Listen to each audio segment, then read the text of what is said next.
నమస్తే. శ్రీ గురుభ్యో నమ. శ్రీమాత్రే నమ.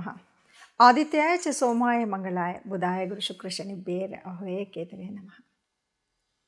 మొదటి పక్షంలో ఉండేటువంటి గ్రహస్థితి మరి ఎలా ఉంది అంటే, మొదటి పక్షంలో జనవరి 2025 గాను మొదటి పక్షంలో మనకి మీనరాశిలో రాహు ఉంటాడు, గురువు వక్రించి వృషభంలో ఉన్నాడు, కుజుడు వక్రించి కర్కాటకంలో ఉంటే కన్యలో కేతువు, ఇది మనకు కనిపిస్తుంది.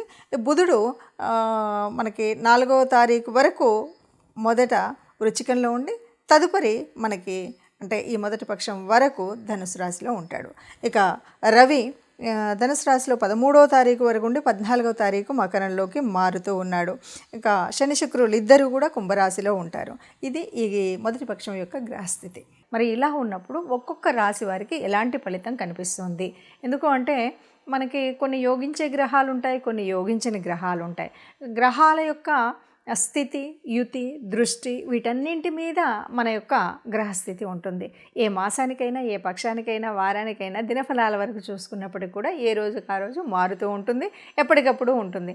అలా మారుతున్నప్పటికి కూడా మనం దినఫలాలు చూసుకునే వాళ్ళు ఉంటారు, వారఫలాలు ఇలా చూసుకుంటూ ఉంటాం. దీనికి కారణం ఏమిటి అంటే, ఏదైనా సరే జరగబోయే పరిస్థితులలో వచ్చేటువంటి గ్రహాల మార్పు వల్ల మనకి ఏదైనా అనారోగ్యం, లేకపోతే ఆర్థిక ఇబ్బంది, లేక ఉద్యోగ చలనం ఇలాంటివి ఏవైనా ఉన్నప్పుడు దానికి తగు జాగ్రత్త తీసుకోవడం కోసం, లేదా కొన్నిసార్లు ఆ గ్రహాలని సంతృష్టిపరచడం కోసం మనం చేసేటువంటి గ్రహాల యొక్క పరిహారాలు ఇవి తెలుసుకుంటే గనక మనకు రాబోయే కష్టం నుండి కొంత తగ్గించుకోవడం, లాభం ఉంది అంటే దాని సద్వినియోగం ఎలా చేసుకోవాలి అనేటువంటి విషయాలు తెలుసుకోవడం కోసం మాత్రమే మనం ఎప్పుడూ కూడా ఈ గ్రహాల యొక్క ఫలితాలను అంటే మాస ఫలితాలు కానీ, వార ఫలితాలు కానీ, పక్ష ఫలితాలు కానీ, దిన ఫలితాలు కానీ తెలుసుకుంటూ ఉంటాం. అందులో భాగంగా మరి 2025 జనవరి మాసానికి మాస ఫలితాలు మనం ముందుగా రాశి వారీగా అంటే ఒక్కొక్క రాశి 12 రాశులకు ఫలితాలు తెలుసుకుందాం. వృశ్చిక రాశి 2025 జనవరి మాసంలో వృశ్చిక రాశి వారికి ఎలా ఉంది అంటే, మాస ప్రారంభం ఎలా ఉంటుంది అంటే మొదట్లో కొద్దిగా అటు ఇటుగా మిశ్రమ ఫలితాలు ఉంటాయి అని చెప్పాలి. మొదటి పక్షం అంతా కూడా మిశ్రమ ఫలితాలతో ఉంటుంది. శుక్ర అష్టం అంటే శుక్రుడు ఉన్నటువంటి స్థానం కానీ, తర్వాత కుజుడు ఉండేటువంటి స్తంభన వల్ల కానీ ఇవన్నీ కూడా కొద్దిగా ఇబ్బంది. ఇవన్నీ కూడా రెండవ పక్షంలో చాలా మంచి లాభాలని, ఇక కుజుడు 21 తర్వాత మారతాడు కాబట్టి చివరి రోజుల్లో మాసాంతంలో చాలా బాగుంటుంది అని చెప్పొచ్చు. రెండవ స్థానంలో ఉన్నటువంటి బుధుడి వల్ల కొంచెం ఉపయోగం ఏమైనా ఉందా అంటే చాలా ఉపయోగం అని ఉండొచ్చు. ఎందుకంటే లౌకిక విషయాల్లో చక్కటి ఆలోచన ఉందంటుంది. అలౌకికంగా అంటే ఇంట్లో అవ్వచ్చు, బయట అవ్వచ్చు, సమాజంలో అవ్వచ్చు, ఉద్యోగ స్థానంలో అవ్వచ్చు, ఎక్కడైనా సరే చాలా లౌకికంగా మాట్లాడతాడు వీడితో ఏమి ఇబ్బంది లేదు అని కష్టాన్ని కూడా అవలీలగా ఇలా తీసేసినట్టుగా పక్కకు పెట్టచ్చు. లౌకికంగా విజయాలు పొందేటువంటి పరిస్థితి అయితే ఉంటుంది. కాకపోతే ఇక్కడ సరే మనం మాట్లాడి ఎంతైనా అప్పు పుట్టించవచ్చు, ఎంతైనా రుణాలు తెచ్చుకోవచ్చు అనేటువంటి వాళ్ళు కొంతమంది ఉంటారు. ఇక్కడ జాగ్రత్త పడాలి. పుడుతుంది కదా అని రుణం ఎక్కువగా చేసుకుని అనవసరపు ఇబ్బందుల్లోకి వెళ్ళకూడదు. ఆర్థికంగా ప్రగతి ఉంటుంది, అయినా సరే వచ్చినట్టు ఖర్చు పెట్టినప్పుడు మళ్ళీ కొద్దిగా కష్టం వస్తుంది. కాబట్టి ఆర్థికంగా మనం ఇబ్బంది పడకుండా ఉండాలంటే అప్పులు పెంచుకోకూడదు.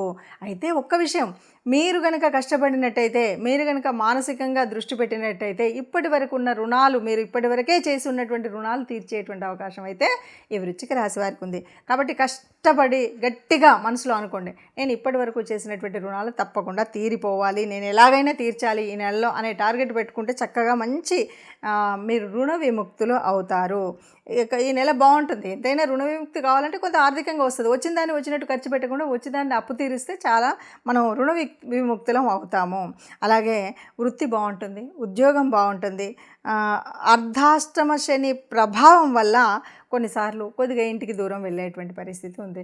అది ఉద్యోగ రీత్యా అవ్వచ్చు, వ్యాపార రీత్యా అవ్వచ్చు, ఇంకేదైనా మిషతో ఏదైనా మనం చేసేటువంటి పనుల వల్ల దూరంగా వెళ్ళొచ్చు. అంతలో ఇంటికి దూరం ఉంటారు అనగానే అయ్యో నేను ఏదైనా అడవులు బట్టి తిరుగుతానా అనే ఆలోచన అక్కర్లేదు. ఇది మన యొక్క వృద్ధి కోసం చేసేటువంటిది. ఒకవైపు అష్టమ శని ప్రభావం ఉంది వల్ల అలా వెళ్తున్నాం, కానీ ఉద్యోగ వ్యాపారాలలో వృద్ధి చెందుతాం కాబట్టి దాని మూలంగా వెళ్ళేటువంటి అవకాశం అయితే ఉంటుంది. చక్కటి ప్రగతి ఉంటుంది. శుభకార్యాలు చేస్తారు, శుభకార్యాల్లో పాలు పంచుకుంటారు. అంటే మిత్రులు, బంధువులు చేసేటువంటి కార్యక్రమాల్లో పాలు పంచుకుంటారు. ప్రత్యేకించి మనం ఈ కార్యక్రమాలన్నీ చేస్తున్న వృశ్చిక రాశి వారికి ఒకే ఒక్క అంటే వీరికి ముందు నుండి ఉన్నటువంటిది ఏంటి అంటే ఒక పిచ్చి లాంటి ఉంటుంది. ఎలా అంటే మనకిష్టమైన వాళ్ళని దేవతలతో సమానంగా చూడడం. మనకు కొంతమంది అంటే ఇష్టం ఉండదు. వాళ్ళు ఏ తప్పు చేయరు, వాళ్ళు ఏం చేయరు, వాళ్ళు మనకు మన మంచిని గురించే చూస్తారు, కానీ వాళ్ళు మనకు నచ్చరు. కాబట్టి అడ్డదిడ్డంగా మాట్లాడడం.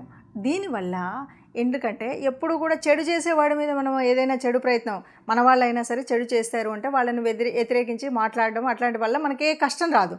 కానీ నీ శుభాన్ని కోరి నీ గురించి ఆలోచించే వాళ్ళు ఎవరైతే ఉన్నారో వాళ్ళని అనవసరమైనటువంటి ఇబ్బందులు పెట్టడము, అనవసరంగా వాళ్ళతో పేచీలు పెట్టుకోవడము, ఆమె ఉంటేనే నాకు అది కాదు, ఆయన ఉంటేనే నాకు అది కాదు అని అంటూ మాట్లాడుతూ ఉంటారు కదా.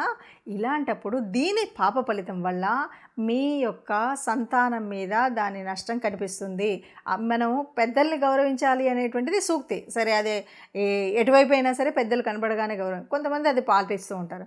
ఈ రాశి వారికి కొంతమందికి ప్రత్యేకించి ఒక చెడ్డ గుణం ఏముంటుంది అంటే, నేను నచ్చింది రంభ, నేను మెచ్చింది గంగా, నాకు నచ్చకపోతే అది ఎంత గంగా ప్రవాహమైన మురుక్కాలవా అనేటువంటి స్థితిలో ఉంటారు. ఇది మీ మనసుల్ని బట్టి మీరు ఆలోచించి ఆ ఆలోచన ప్రకారంగా మనం ఈ తప్పు ఎక్కడైనా చేస్తున్నామా గ్రహించుకోండి. సంతానాభివృద్ధి కోసం ఆ తప్పును చేయకుండా ఉండండి. ఇంతకు మించి మనం ఇక్కడ ఏం చెప్పక్కర్లేదు. ఇక అన్నిటికీ మించి ఎవరు ఏదన్నా సరే పరమేశ్వరుడు యొక్క అనుగ్రహం ఉండాలి. కాబట్టి పరమేశ్వరుడు యొక్క అభిషేకం మీకు అన్నింటా శుభాలను ఇస్తుంది. ఇక్కడ ఒక విషయాన్ని గుర్తుపెట్టుకోవాలి. ఇందాక చెప్పినట్టు పరమేశ్వరుడు అభిషేకం చేస్తే అన్నింటిలో సుఖంగా ఉంటాం. కాబట్టి మేము ఎవరిని తిట్టాలో, ఎవరిని గట్టిగా మాట్లాడాలో అలా చేస్తూ ఉంటామంటే అక్కడ పరమేశ్వరుడు కూడా సంతోషించాడు. అది దృష్టిలో పెట్టుకొని చేయండి, అంతా సుఖంగా ఉంటారు. ఇప్పటి వరకు మనం చూసినటువంటి అంటే గ్రహాల యొక్క గమనము, వాటి వల్ల మనకు ఉన్నటువంటి యోగించే గ్రహాలు, యోగించని గ్రహాల మూలంగా మనకు వచ్చేటువంటి కష్టాలు, నష్టాలు. ఇప్పటి వరకు కొన్ని రాసులకు అర్ధాష్టమ శనిలో ఉన్నారు, కొన్ని రాసులు ఏళ్ళనాటి శనిలో ఉండి చివరి దశలో ఉన్నారు. ఇలాంటి పరిస్థితుల్లో మనము ఎలా ఏంటి అంటే కనుక ఆలోచించినట్టయితే మరి గ్రహాల యొక్క అనుకూలత ఉండాలి, ఇష్టదేవత యొక్క అనుగ్రహము ఉండాలి.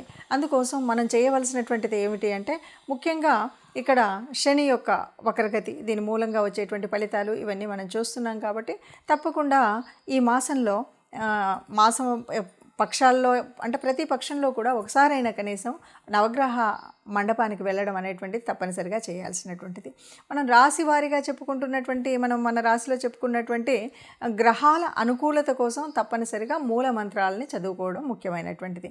అంతేకాదు మొదటిగా ఉన్నటువంటి ధనుర్మాస పరిస్థితి, దానివల్ల విష్ణుమూర్తి విష్ణు రూపాల్లో ఏ రూపాన్నైనా మనం ప్రార్థించడము, అలాగే శివాలయానికి వెళ్ళడం, ఈ రెండు తప్పనిసరిగా చేయాలి. ఇవేవి మనకు వీలు కాలేదు, ఎలా చేయాలి, ఏం చేయాలి, మరి నాకు గ్రహస్థితి మార్పు ఉండాలి, ఇదంతా నేను ఆనందంగా ఉండాలి, హాయిగా ఉండాలి, ఆరోగ్యంగా ఉండాలి అని యోచించేవాళ్ళు మనుషులకు కాకపోతే గోశాలకు వెళ్ళడం, గోగ్రాసం ఇవ్వడం, ఇది మన వల్ల కాలేదు.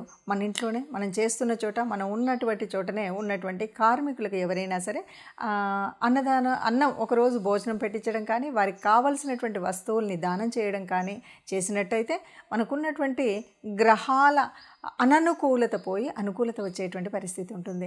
ఎవరైనా సరే అందరం అనుకూలంగా ఉండాలి, గ్రహాల అనుకూలంగా ఉండాలి, దేవతల యొక్క అనుగ్రహం ఉండాలి.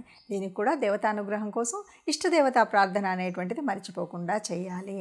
లేదు బయటకు వెళుతున్నాం, ఏ కష్టం రాకుండా ఉండాలి అని అనుకున్నప్పుడు మనం తప్పనిసరిగా ఏదైనా ఒక చిన్న శ్లోకం, రాముడికి సంబంధించినటువంటిది ఏదైనా సరే, ఆపదామపహర్తారాం దాతారాం సర్వసంపదాం లోకాభిరామం శ్రీరామం భూయో భూయో నమామ్యహం అంటాం కదా.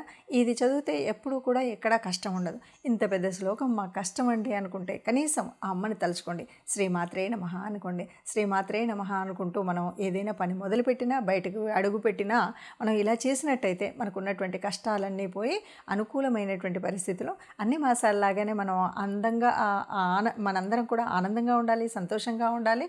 ఆ సంతోషంగా ఉన్న వాళ్ళలో మనం తప్పనిసరిగా ఉండాలి అని కోరుకుందాం. సర్వే జనా సుఖినో భవంతు అందాం.